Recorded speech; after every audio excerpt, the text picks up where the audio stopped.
ICE may have been out of the news for a while, but it remains out of control, and Trump just told them to double down. The war with Iran isn't going to conclude anytime soon, but politically it's becoming an afterthought. The only way to stop the war is to make it a political liability again. Ravi and I will talk about how to get there. Trump's lawyer, Todd Blanche, is becoming America's lawyer, yet most of us don't feel terribly well represented. We'll check in on the confirmation hearings. Trump is going to lay a bunch of BS non-evidence on us this week and make more ridiculous claims about the 2020 election. What should we all do to preempt him? And in the back half of the show, we'll have Congressman Seth Moulton from Massachusetts, candidate for U.S. Senate, join us. Welcome back to the podcast for the 54% of Americans who vote for progress and want to convince their friends and family members to join our majority. All right. Well, there's a lot going on this week, but I think the most important place to start is with two incidents, one in Texas, one in Maine, where it seemed like unarmed people who were both, I think, legally credentialed to be in the United States were both killed by ICE agents. The one that's getting more attention at the moment is Joan Sebastian Guerrero, who's 25 years old. Obviously, we don't know a lot, but for those in YouTube, this is a video after Guerrero had been shot and killed. The ICE agents pull him out of the car and handcuff him after he had been killed. Now, from what we could tell, they said he was trying to run them over, but there's very little evidence that that was true. That's a parking spot. It's parked. Yeah. At the time that the video takes place. It seems nobody's disputing that he's not the person they were looking for. His family says that he had legal status to work. He was credentialed. There's people are claiming that his 3-year-old was in the car while he was dragged out on the street. And crucially, despite promises that we would have body cameras, these ICE officials appear to not be wearing their body cameras. It's the reason I teed this up in the intro the way I did is because what this and the Iran war have in common right now is they're both still ongoing, and yet it's been going on so long that the American attention span is starting to move on to other things. And as a result, the outrage meter is not as high as it probably should be on either one. Yeah, and I think we talked about when the body camera money was allocated. I think it was here. I had a conversation somewhere. It had to be here, where it was like, this doesn't really mean much because you can't force them. I mean, in a normal world, you could force them to wear them, but this administration has shown such bad faith that we couldn't be sure of it. And here we are again. And in a normal society, we would trust the word of our law enforcement officials. And at the very least, we would trust their ability to investigate themselves, right? That would be a normal world. If that happened under Barack Obama or even George W. Bush or H.W. Bush or Clinton, in that world, you could trust that there will be a thorough investigation. The inspectors general, independent law enforcement, the state and the federal government will work together and get to the bottom of this. But given everything we saw in Minneapolis, where we still don't have a lot of information from the federal government, we have zero accountability. We have very little reason to think anything is going to happen. For a second, it looked like maybe the politics to this have shifted. ICE said it was going to suspend traffic stops. And then Trump reversed course this morning, saying they will resume traffic stops. He posted on Truth saying, "We must be strong, tough, and smart, and we cannot give up one of ICE's most important and effective crime-fighting tools, the traffic stop. Once we do, we're playing right into the criminals' hands." Again, it seems like, and look, a lot of information could be changing, but it seems like neither of these were criminals from what we can understand. So, and obviously Rennie Good, like we had multiple bystanders killed in Minneapolis who nobody could make a credible claim were criminals in any way. And this is just where we are. And on top of that, even if these folks were criminal in some way, we have no faith whatsoever that it was in any way necessary to use lethal force. Right. So this is, among many things, the problem with totally integrated power in the executive. Because to your point, in the past, the way it would work is there would be an independent investigation, and then of what would have been a scandal, and then any possible interference in that independent investigation would itself be a scandal. Any Right. communication between any Trump official and the inspector general, anything like that at all, would be a huge scandal. But because, I mean, I don't have to explain why it's not and why it's not getting enough attention, because we're just all so overwhelmed with awful that it's hard to track one particular awful for too long of a period of time. Yeah, and Angus King, who's been on this podcast, senator from Maine, uh, says that he spoke on Monday to Mark Wayne Mullen, who now runs the Department of Homeland Security, and that Mullen admitted that they were looking for someone else. So that seems now to be established fact. Which, by the way, speaks to their lack of training, their incompetence, their lack of qualifications to do this kind of work. Like, the traffic stops are a thing law enforcement trains on. And if every time a car moves, you think that it's headed toward you, then you're not qualified to conduct traffic stops in this way. I mean, and again, like if you watch that film, this reminds me of what we saw in Minneapolis, where there were allegations that they were refusing the intervention from a physician on scene. Yeah, they're providing absolutely no life-saving aid whatsoever. They obviously could be making it worse. So these are people who are not de-escalating in any way, needless to say. Now, Susan, there's a political context to this. There's obviously a Senate race in Maine. Susan Collins, this is from Tim Miller. He said yesterday, Susan Collins announced she had talked to Secretary Mullen and was encouraged that ICE was ceasing vehicle stops after the agent she funded murdered a Maine resident. Today, Trump says the stops are back on. Assume she'll be concerned and do nothing. We'll monitor.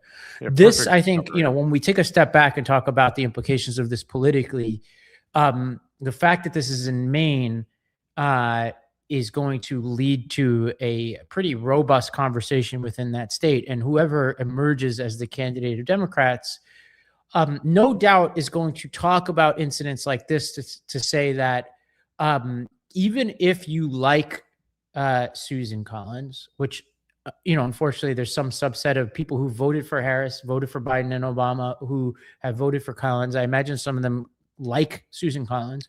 You could say she is at best completely ineffective at reining in the president that you don't like. And she's enabling him, right? She's confirming his officials, his Supreme Court justices. She's funding his work, and she claims that she has influence over him.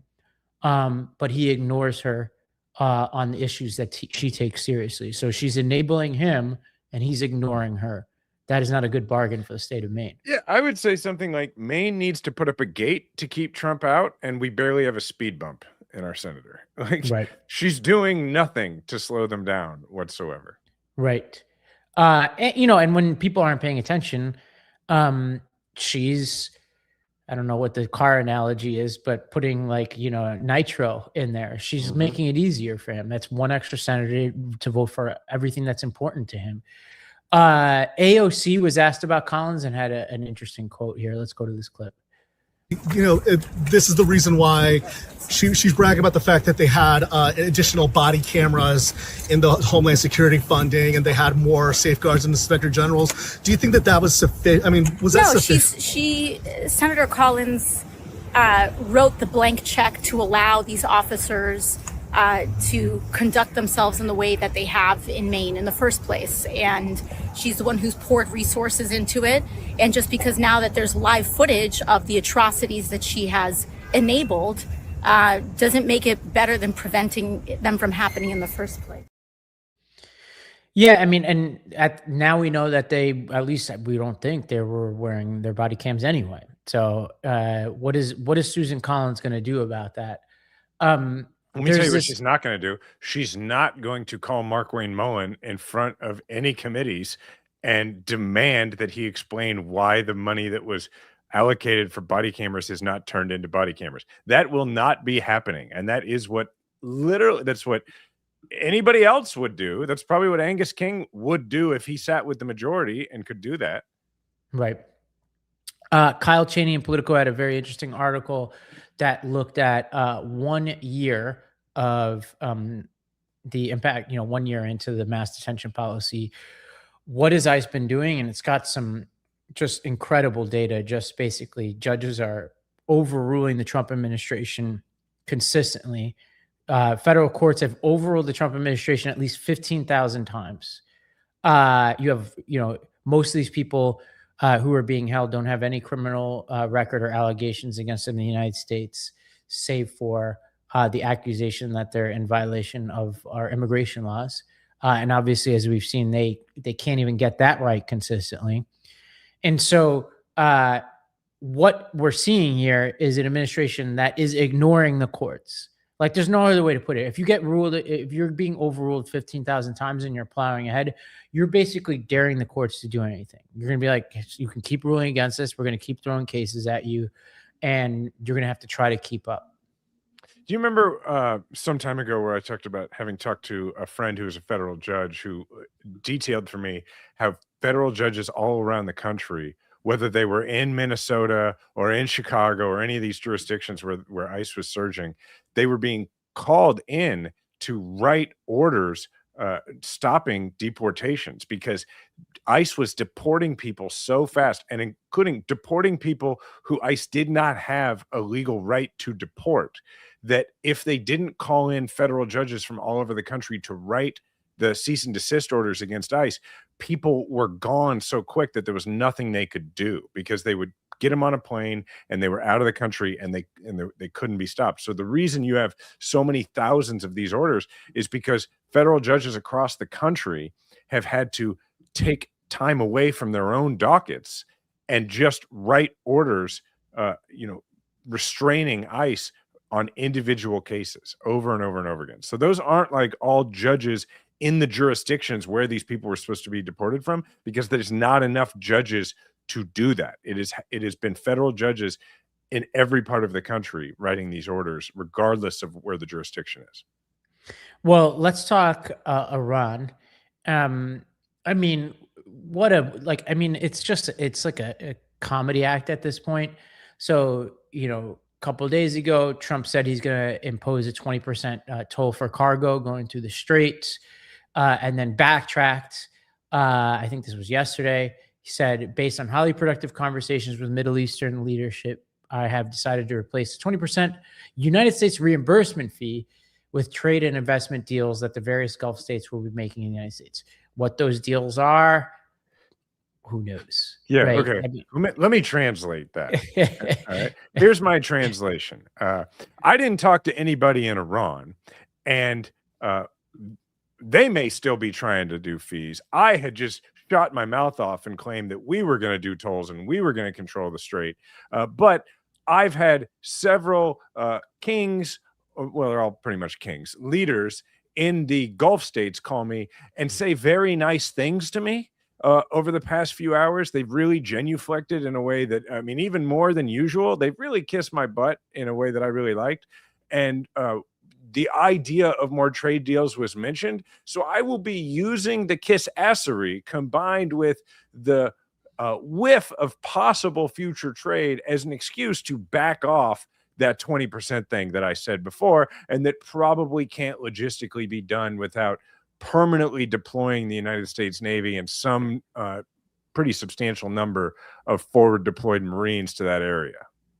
Well, the U.S. launched a new wave of strikes against Iran this morning. And U.S. Central Command, in a social media post, said that these strikes were aimed at coastal defense systems, cruise missile storage, and it seems like it's quote unquote surgical. We're still at war is essentially what's going on here. And Trump has been asked about this, and actually the night before basically just told Iran exactly what he was going to be doing in an interview. Let's take a look at this clip. I would do that. Do you anticipate that the strikes we're seeing this week against Iran will expand? Are you considering hitting energy targets or other locations inside of Iran? I'll save the energy targets for last, but ultimately we'll hit energy targets, yeah. But we're going to hit him very hard tonight. We're going to hit him very hard tomorrow night. We're going to hit him very hard the night after. And then next week it gets really bad for them because next week comes the power plants. Next week comes the bridges. We're going to knock out all their power plants. We're going to knock out all their bridges unless they get to the table and negotiate. He's been saying this about power plants and bridges for a while, and which is very possibly a war crime, by the way. Yeah, it would be. It's hard to. It's like the thing with Trump with these statements is either he's chickening out as he's done with everything. He's just bluster, lying, totally not credible. Which again is preferable. Yeah, to absolutely acting preferable. on these.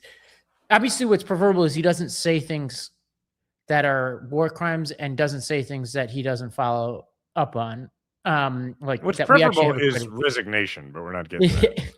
it would be nice to have a credible president, right? Again, I don't want him to act on this particular threat, but just don't make it because nobody believes you. And so we're in this difficult situation where the U.S. is either weakened because we have a president who keeps saying things that he doesn't do. He looks very weak. Or the whole world is screwed because we have a president who's committing war crimes. I suspect he won't follow through on this, but who the hell knows? And also hard to know what our goal is anymore. Trump has said we don't need the strait. We're energy independent, yet he's bothered by something. Not to mention the fact that, Congress said, hey, you can't do this anymore.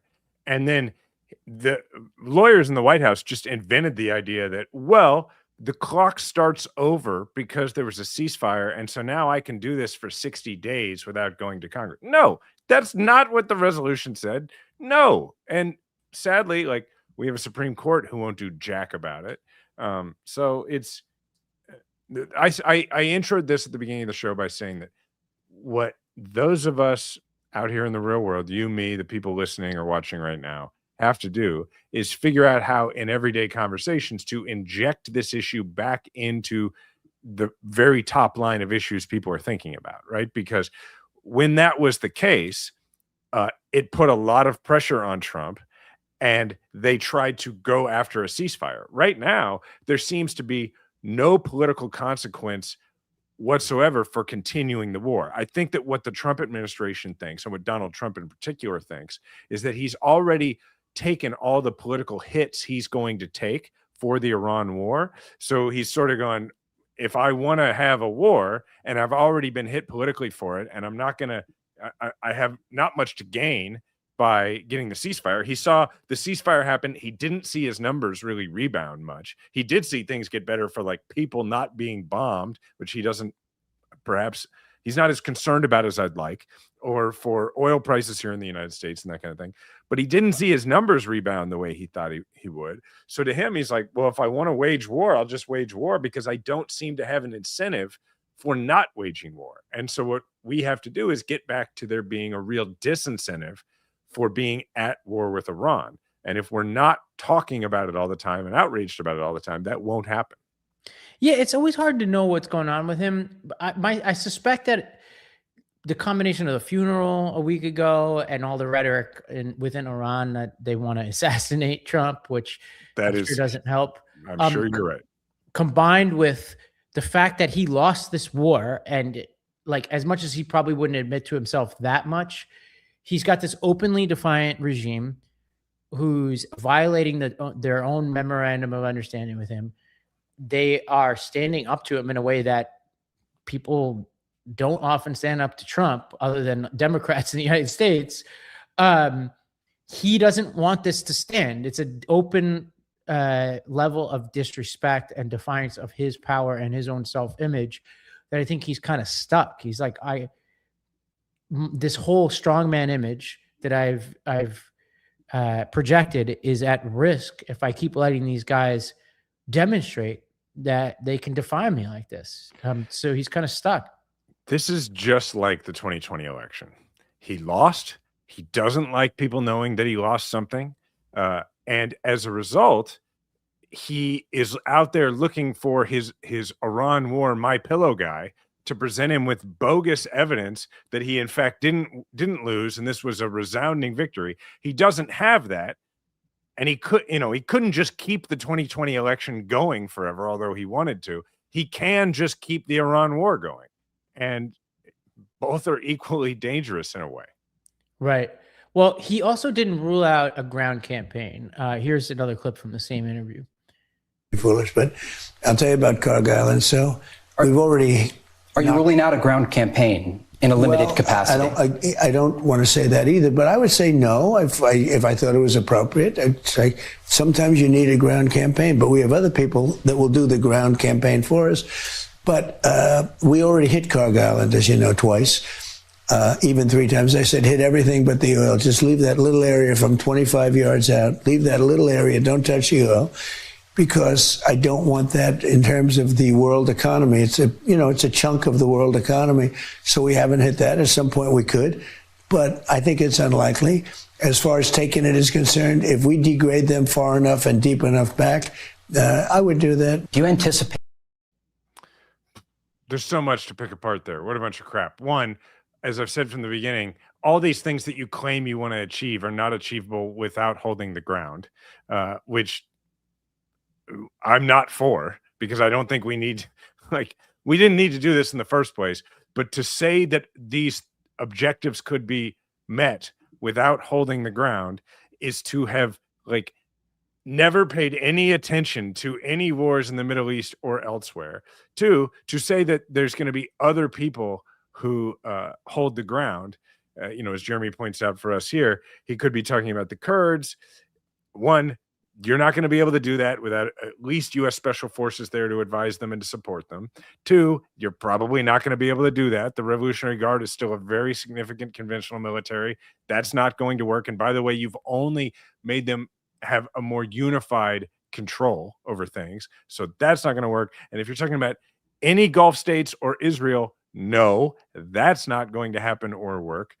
If you're going to go in with troops, they're going to be Americans. And we should make sure everybody sees that clip. Well, let's take a break. When we come back, we'll talk about Todd Blanche's confirmation, which is hearings are underway right now. We'll also talk about the Lindsey Graham McConnell conspiracy theories, and bring on a special guest when we come back.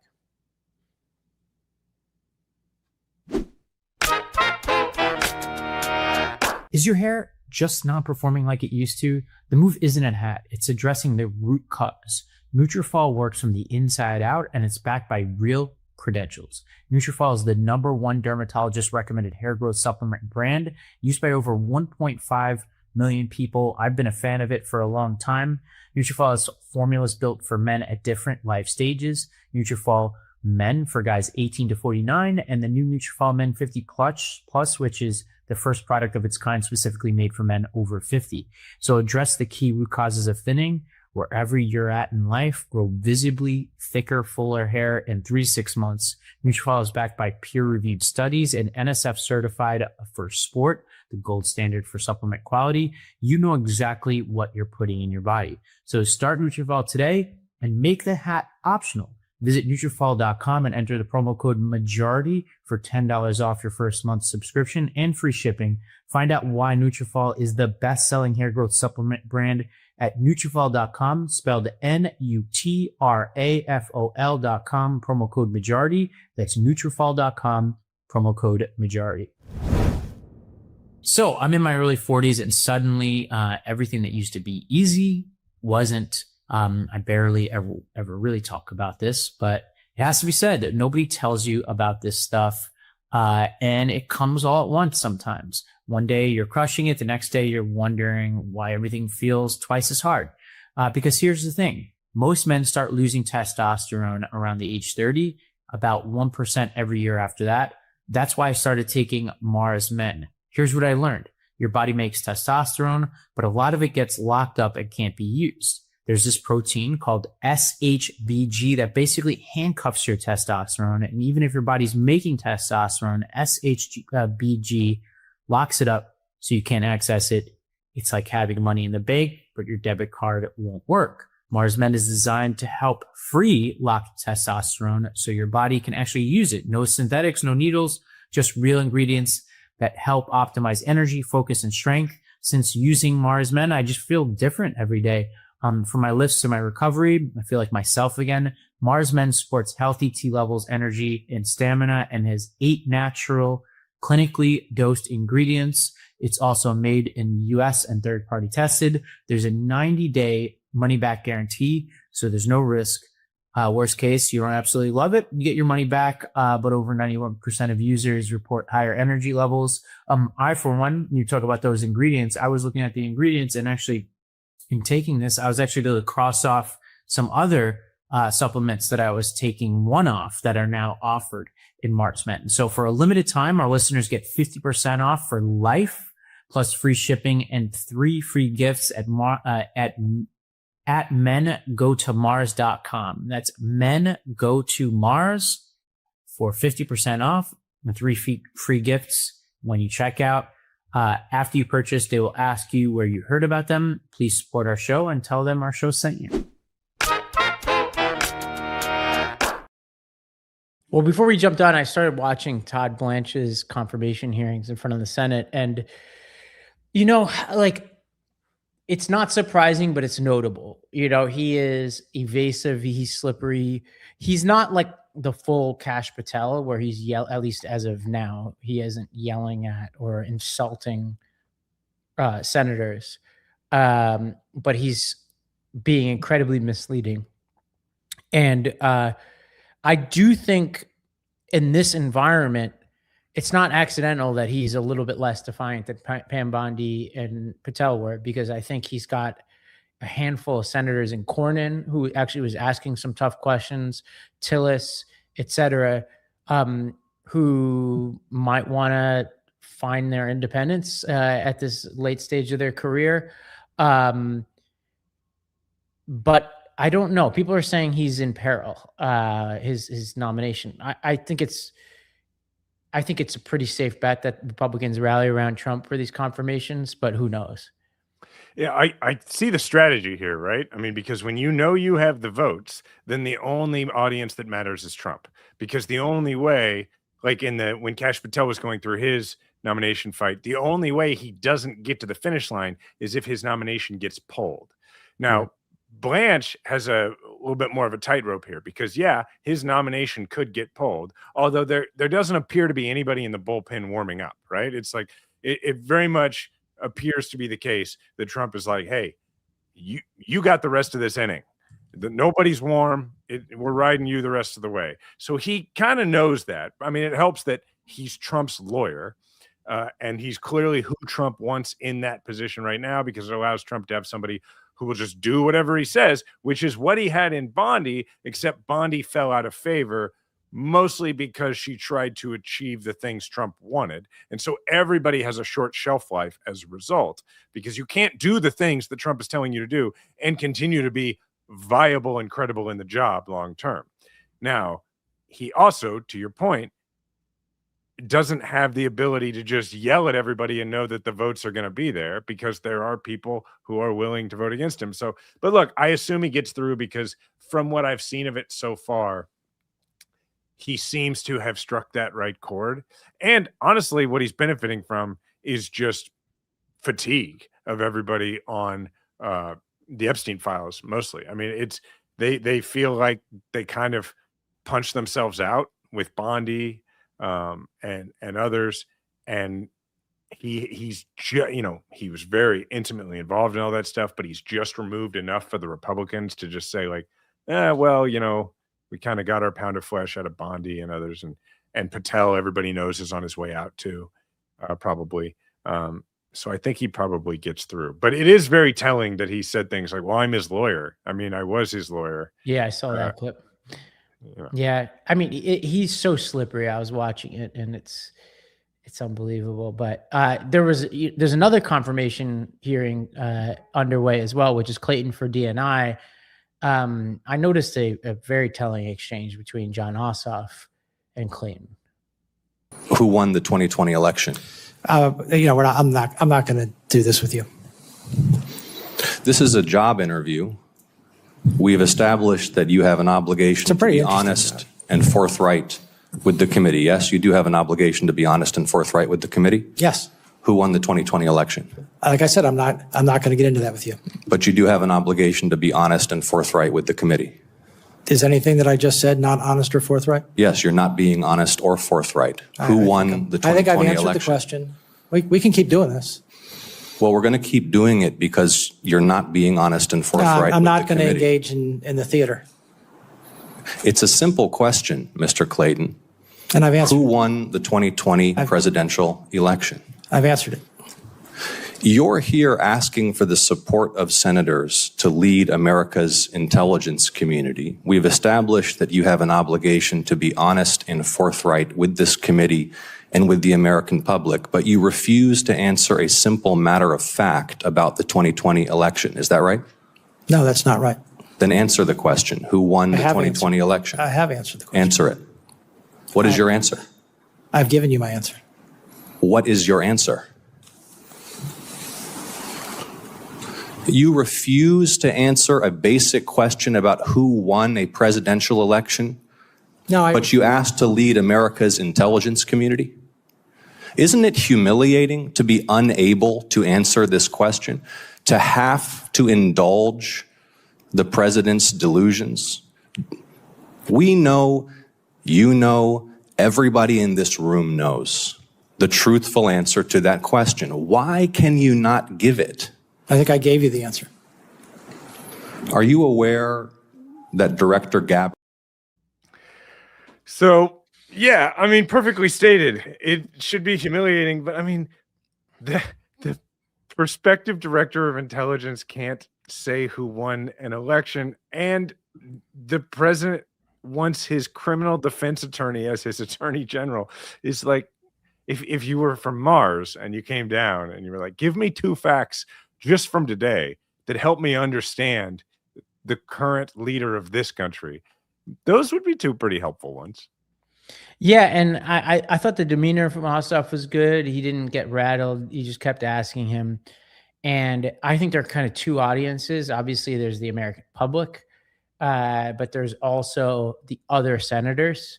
Mm-hmm. And you're just kind of putting it to them to say, all right, we have a shot. Like, the only thing is you have to try, right? It's like, maybe you try, you lose, but you have a shot of the Murkowskis, the Collins, who's in her election and is going to probably want to show some independence in this late stage, Tillis Cornyn, these types of folks. You have a shot to kill this nomination. So how do you do it? Well, you keep putting people like this in positions where they look absolutely ridiculous. Yeah. Like that's the point of that. I love, by the way, when he just asked, isn't it humiliating? Yeah, like humiliating is the right word.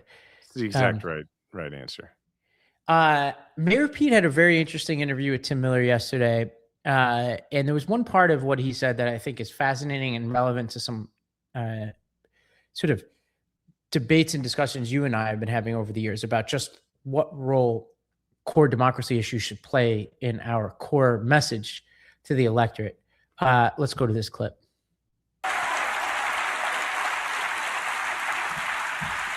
Don't tell me we can't take big swings, take real risks, do big work.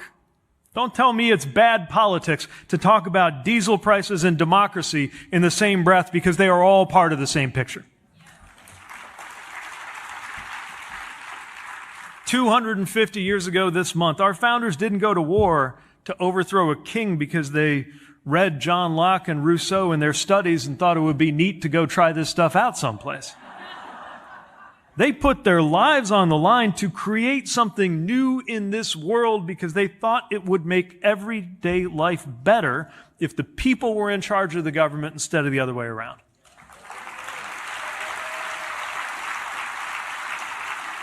And they were right. They weren't perfect, just like our country isn't perfect, but our union is made more perfect by each generation. And we'll be damned if we let that fall apart on our watch.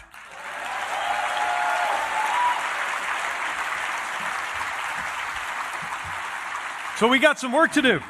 We got to get out there and build that new governing vision, not by preaching to the choir, not by only talking to everyone who already agrees with us, but by finding the people who haven't always voted our way and changing how they see us by showing that we see them. So actually this was his speech in Iowa, not the interview, but the same message.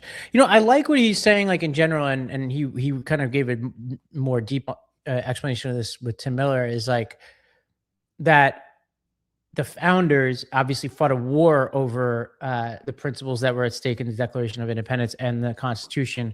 Yet some of us are kind of balking or have over the years balked at running elections on these issues. And he says, you can talk about this and the price of gasoline at the same time.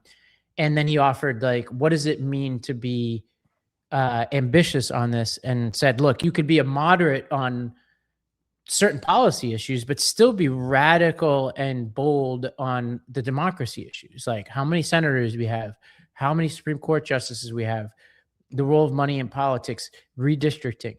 And there are just many ways to be ambitious within our politics. And I was listening to that saying, well, yeah, because I believe in all of that.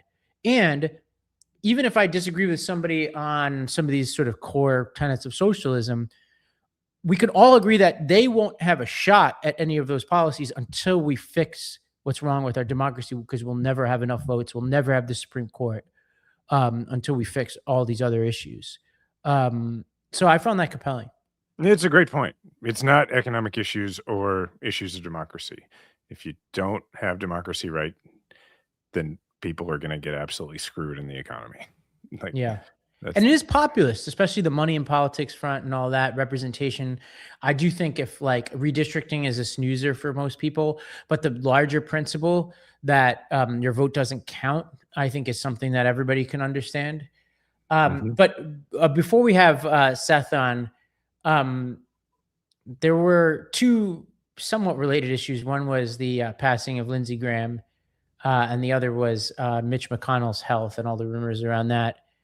I want to talk about some of the conspiracy theories around this, but there are a lot of tributes, I'll put in quotes, to Lindsey Graham that were head turning. This one I think was the most notable. Let's go to this clip from Senator Ted Cruz. With him, he would have you laughing so hard your ribs would hurt. He'd have this self-deprecating wit. Heck, he'd go on your show, as Tim was just saying a minute ago, he'd tell people to go to his website, and he'd say, you may be a little old lady, your cat doesn't need food, I need your money. And it was done just lightly and with a twinkle in his eye. And he could be in a bare-knuckle fight and be pounding someone, and yet every single senator respected him, liked him. Perfect. He would tell you not feed your cat, give him money. That does encapsulate Lindsey Graham. Rest in peace. I know we got to go in a second to break and bring on Seth, but like, I've been thinking a lot about these conspiracy theories. I think this is not like the most conspiracy-ish week we've had, but it's pretty high up there, where I'm listening to all kinds of podcasts saying that Mitch McConnell is actually dead and that the photo's faked and that Lindsey Graham was murdered. You and I texted about this a little bit. And I just think it's a symptom of just some very dark times in our politics that nobody trusts anything anymore. That's just my bottom line. Totally agree. Yeah. All right. Well, we're going to go to break. And when we come back, we'll be joined by Congressman Seth Moulton. The moment you notice something's off in the bedroom, it tends to stick with you. Most guys sit on it longer than they should, but HIMS makes it simple to actually do something about it with real treatment options 100% online. HIMS connects you with licensed healthcare providers online, giving you simple access to legitimate ED treatment options from home, no awkward appointments, no pharmacy lines. Just complete a simple online intake and a provider will review your information to determine if treatment is right for you. If prescribed, your treatment ships directly to your door in discreet packaging. That includes sildenafil, also known as generic for Viagra, available through HIMS at up to 95% less than the brand name version. And if that option isn't right for you, there are additional treatment options available so you could find what works best for your body. It's straightforward, it's transparent, and it's designed to make getting care feel easy. To get simple online access to personalized, affordable care for ED, hair loss, and more, visit hims.com/majority. That's HIMS.com/majority, hims.com/majority. Not available in all 50 states. Prescription required. See website for details, restrictions, and important safety information. Sildenafil is the generic version of Viagra. Viagra is a registered trademark of Viatris Specialty LLC. Hims is not affiliated with or endorsed by Viatris. This summer, I have a ton of plans that are going to keep me on the move, mostly in the tri-state area because I really don't want to hop on an airplane. And summer vacation often means sometimes a different bed, a different place, a different schedule.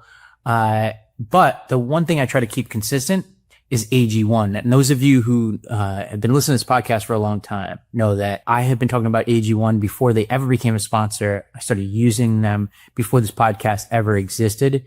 It's just 1 scoop plus 8 ounces of water every morning. It helps you maintain energy, support gut health, support immune health. It's clinically shown to support gut health and fill in common nutrient gaps. It is the supplement that I take with me whenever I'm traveling anywhere, and I have to make a hard choice. It's a daily health drink with a multivitamin, pre and probiotics, superfoods, antioxidants, just 1 scoop, 8 ounces of water. And I know that this is the time to chill, late nights, long weekends, spontaneous plans. AG1 can help you stay consistent. It's high quality nutritional support every single day, no matter where you start your morning. It has a next-gen formula. It delivers 75 plus ingredients, clinically shown to support your gut health, fill common nutrient gaps, improve nutrient levels within 3 months. And it fits perfectly into your daily routine. And what I particularly love is that it's NSF certified for sport to ensure the high quality and safety of AG1. So visit drinkag1/majority to get a free AG1 travel case. These are so helpful, and 7 free AG1 travel packs in your welcome kit. And your first AG1 subscription order while supplies last. That's drinkag1.com/majority. All right, we're joined by my friend Seth Moulton. I'm going to bring Seth on. Seth, I be honest, I didn't write like an intro because I figured I know you well enough. I'm just going to do it off the top of my head. Seth is a member of Congress from Massachusetts. Jason, it's great to be here, but I suddenly can't hear you. Okay, well, we're going to probably get that fixed. Here, let's see. Can you hear me now at all? No? All right, so Seth's team is going to take the next 30 seconds or a minute to try and figure that out while I tell you about Seth. And if we can't figure it out, well, then we're going to have Seth back on a different day. But while they try to figure that out, I will tell you that were we to have Seth on right now, or when we have him on in the future, Seth is a member of Congress from Massachusetts. He won a race in Massachusetts years ago that was he ran against an incumbent. Nobody really gave him much of a chance. He is an Iraq vet, and one of my favorite things about that I ever learned about that race was that he mentioned, of course, that he was a veteran of the war in Iraq in that campaign, but he didn't mention that he had received any decoration of any kind for valor. And when they asked him afterwards, because the Boston Globe, I think, did reporting and found out, he said, well, he had not told his mom, so he couldn't talk about it in the campaign.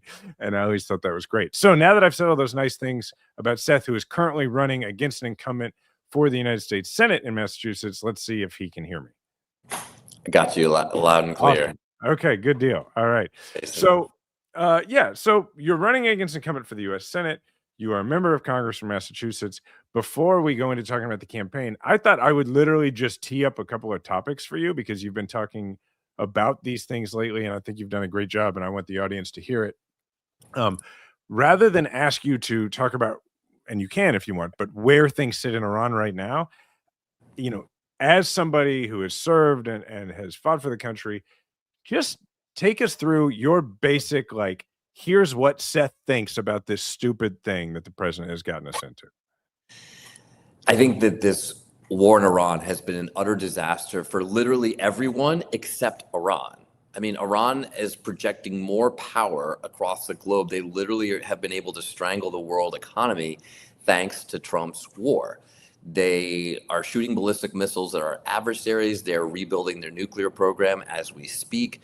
They still maintain a lot of military capability despite the president's claims to have obliterated it. And they really have us in a bind where Trump has not only started a war, but lost a war against a very serious adversary, an adversary that I have seen kill Americans on the ground in Iraq. So this is deadly serious. And at the end of the day, Trump is now trying to negotiate his way back to just the status quo before the war began, which is a free and open Strait of Hormuz. The idea that he's actually going to get a nuclear deal is totally off the table at this point.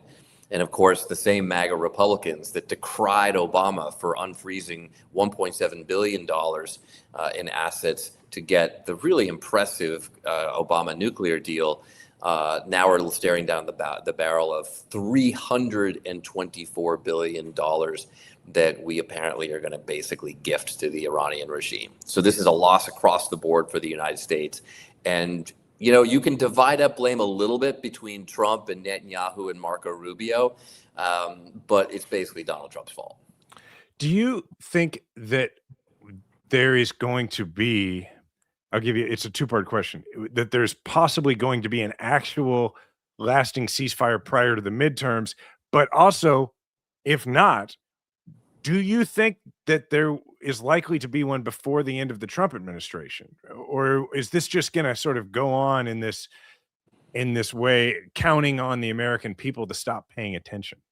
I mean, obviously, we don't really know, because not only does the enemy have a vote here, but Donald Trump has no plan. He's never had a plan. Right. And you can talk to top military advisors, as I do for this job. They don't know what to do. They've been put in a box. They didn't want this war. So we don't really know. For me personally, it's pretty hard to imagine it being resolved by the midterms, because Iran is winning. They're winning, and they want this to keep going because it continues to give them leverage and power over the United States. I mean, I think we've had to deal with the Islamic Republic for decades under multiple different presidents. And we've had all sorts of problems in the Middle East. We've started wars, we've had hostage crises, we've shot down civilian airliners, and yet only Donald Trump has managed to empower these guys so much that the mullahs have now closed the strait. Yes, I agree. Let's go to ICE for a minute, because I noticed you, after the shootings this past week, you've been really vocal about it. And what Ravi and I were talking about at the beginning of the show is that, when the actual Homeland Security stuff was passed, there were things put in it for body cameras and that kind of thing, which obviously appears not to have really happened. What is your take on what Democrats who are either in the Senate or in the House right now in the minority should be doing differently in order to actually try and hold ICE accountable? I mean, we need to fight a hell of a lot harder than we are under Chuck Schumer. I mean, that's the bottom line, is that this is just not working. And, well, of course, we should always highlight to the American people just how corrupt and evil this Trump administration regime is. We also have to look ourselves in the mirror as Democrats and realize that, how did we get here? I mean, we've got a second term of this guy. We've got a completely MAGA-controlled Supreme Court. That all had to happen through the United States Senate. And so to just kind of roll over and let the Republicans in the Senate do this kind of stuff is just unconscionable. And that's why one of the first things I said in my own race for United States Senate is that my first vote will not be for Chuck Schumer. Thank you, sir, for your service. We appreciate it. You've served the country for a long time. It's clearly time for new leadership, because this group of Democratic senators is basically letting MAGA run all over us. Let's pick up there and talk about a theme that you've actually been talking about, really, I think, since your first campaign, which is a new generation of leadership. And it's interesting because you and I have been doing this long enough. I know you decently well. We've hung out in at least 4 different states before. And when we started running around doing this, we were quite young. And now we are young for politics.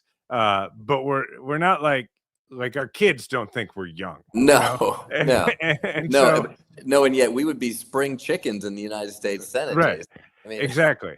And so with that context in mind, I think all the way back to your first campaign for the House, to, the things that you had to say about who was chosen for leadership positions in the House.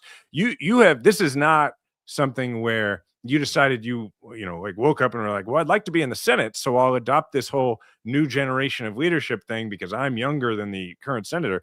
You have believed that this generational turnover was necessary for a long time. And so I just wanted to give you the floor for a moment to talk about why you began to feel that way and sort of the things you have seen that, have only reinforced that for you. No, I mean, that's right. I mean, this is very authentic to who I've always been in my service in Washington. I do think we need a new generation of leaders. I think that the older generation, again, thank them for their service, but this clearly is not working. I mean, just since I came to Washington 10 years ago, Democrats have lost dozens of seats in the House and the Senate. We're in a far worse position than we were back in 2014. And we've got this older class that's just clinging to leadership. I mean, just holding on when, it's just not working, and we clearly need new leaders. And so this has been a consistent call of mine. I've also really worked to recruit new leaders, to bring in next generation leaders, including a whole bunch of veterans. My Serve America organization has flipped 24 seats from red to blue all across the country. And that's exactly the kind of leadership that everyone should be doing. I mean, people like Chuck Schumer, for example, he should be recruiting next generation leaders, not 77-year-olds. I love Janet Mills. She's a wonderful public servant, but that's not the future of the United States, Senate. And even as I've, championed this call for a long time, in some ways, things have just gotten worse. The average age of Congress continues to go up. Medical problems seem to only be increasing in both the House and the Senate. It's especially acute for Democrats. We've had a lot of Democrats die on the job just in the past few years. And this is not a path to the majority. People need to look at the Democratic Party and not just see opposition to Trump, but see real leadership. And leadership is about taking us forward. It's about having an agenda for the future. It's about saying, how can we actually lower costs for Americans? How can we actually ensure that America is safe and prosperous all around the globe? And how can we meet challenges like AI? I think it's time for the generation that grew up with the internet and is going to have to live for decades with AI to actually lead our way through it. The sort of going joke with the United States Senate is they don't understand AI. I mean, half of them can't even figure out how to spell it. So we've got a long way to go here. And there's never been a more critical time as now, with prices skyrocketing for Americans and MAGA basically controlling everything in Washington.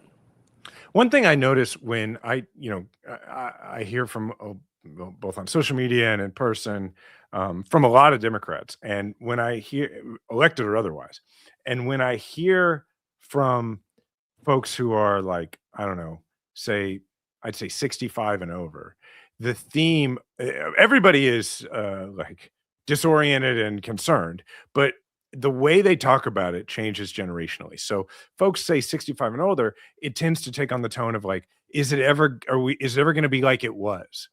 And then when you go particularly like our age, 40s and younger, it's much more likely to be, what is it going to be like in the future?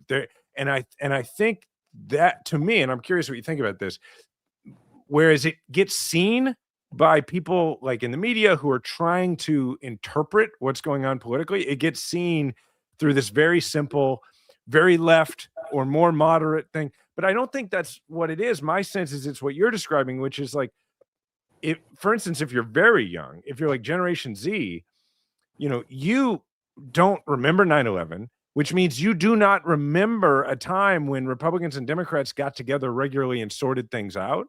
And so to you, you're not trying to hearken back to a specific time because you don't have nostalgia for it. You're looking at everything and going, this can't be how it works. This is crazy. We have to find some other way. Am I close to, what you're experiencing out there? I think you're right. I mean, it's natural for the older generation to look backwards and maybe be proud of that history. I mean, I was just in a debate with Senator Markey a week ago, and Senator Markey's a good man. He's a public servant. He came to Washington before you and I were even born, before Jimmy Carter came to Washington, and we should thank him for that service. But basically, the whole debate, he was just talking about the past. He was talking about all sorts of things that have been done or that he's tried to do in the past. And I mean, look at where we are. This is a crisis. This is a crisis. This is not a time to be nostalgic. This is a plan. This is a time to have a different and new plan for the future, because the old plan has clearly not worked. It's actually gotten us to where we are. And I think especially as veterans, Jason, it's not lost on the younger generation and those of us who have actually served in these wars.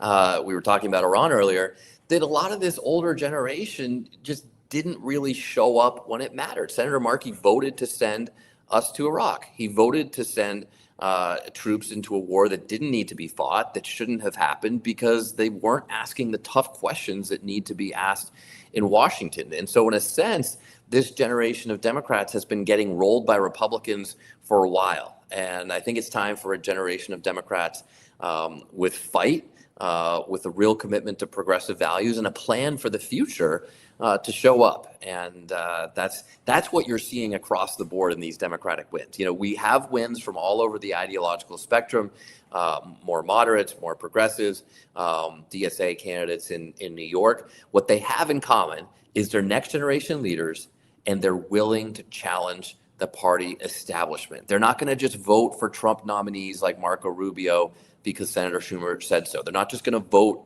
to go to war in Iraq because because you know that's what the House leadership at the time was doing, and Democratic leaders were voting for it. So a whole bunch of Democrats, rank and file Democrats, just got in line. It's time for people who really have the fight and vigor and vision in them to lead this party and lead this country out of this mess, this disaster that we're in right now. Well, I appreciate you being in this, and I will absolutely credit you for the fact that a lot of people who would run in a race like this, and who even would have run in the race that that first put you in Congress, would have looked at this in a very simple political way and said, well, it's a primary, and if I'm going to win, I'm just going to figure out every issue where I can run as far left as possible and then present my opponent as some sort of Republican. And you are not looking at it that way. You're not looking at this as, am I presenting myself as the progressive? Am I presenting myself as the moderate? You're looking at, look, I'm Seth, and I believe that we need a new generation that does things differently. A different kind of energy is looking forward, not backward. And you've really stuck to that, and you've governed that way. You've demonstrated that kind of independence. And I think, you know, it bodes very well for this campaign. So tell people how they can help the campaign. Absolutely. Well, go to SethMoulton.com, follow us on Instagram, Facebook, Twitter, you know, wherever you like to live in social media. We've got a great campaign, an amazing team, and an incredible group of volunteers, including over 100 fellows who have just come up, a lot of young kids who are doing summer work on the team. The primary is on September 1st, and this race is a referendum on the future of the party. There's no race in the country that's more a referendum on, are we going to keep doing the same old thing, or are we going to get new leaders? It's also the last big Senate primary before the midterm, so it will be really defining for the party going into the tough races in November where we have to flip seats. And I think we're much more likely to flip seats if people look at the Democratic Party and don't just see the same old folks getting reelected, but instead see a new generation of leaders who are going to fight Trump and MAGA harder, are going to take us forward and have the vision and leadership to make sure that Democrats win. We got to win, Jason. That's what this is about. Seth, thanks for running. Thanks for being here. I appreciate it. Thanks so much for having me. Have a great day. All right. Talk to you later. Okay. Well, I'm going to wrap it up here. Real quick, thanks everybody for listening. As always, thanks to Seth for coming on. You can find me at Jason Kander everywhere. You can find Ravi at Ravi M. Gupta everywhere. Please leave a 5-star review. Thank you to the Midas Mighty. And remember, we all have a platform. Make sure to use yours today.